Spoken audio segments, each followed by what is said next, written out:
Ants, pastāst lūdzu, kas ir jāņem vērā, ja mēs vēlamies izveidot mājas konstrukciju ar kopnēm? Noteikti ir jāsniedz informācija par to, kāds jumta segums ir paredzēts. Tāpat tās projektā tiek norādīti pīrāgi. What?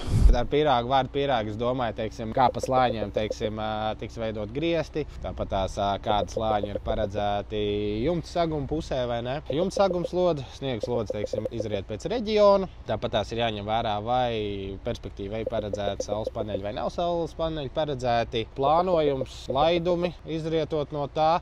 Un tad jā, vai ir vēlme pēc augstajiem griestiem vai nav. Ja ir, tad jānorāda, kurās vietās. Tādas visādas nianses, bet ar to mēs paši parasti palīdzam klientiem, uzdodot pareizos jautājumus. Bet tad man viens precizējums. Tu teici par to reģionu. Tas nozīmē, ka tad mums ir jāzina precīzi vieta, kur māja atradīsies, un atkarībā no tās vietas un atkarībā no tās adreses var atšķirties jumta konstrukcija. Jā, tā var gadīties, tāpēc, kā mēs jau esam iepriekš minējuši, Rīgā, teiksim, sniegas lodze 125 kg, augstienē, kaut kur, teiksim, Alūksnes reģionā, tur jau var būt 230 kg. Tas ir praktiski reiz 2, un tas tiešām mērā, teiksim, ietekmē slodzes uz jumta konstrukciju. Attiecīgi, tur ir jāpārēķina gan mēzgli, gan koku dimensijas. Protams, tas viss arī kaut kādā mērā atsauksies vēlāk uz izmaksām.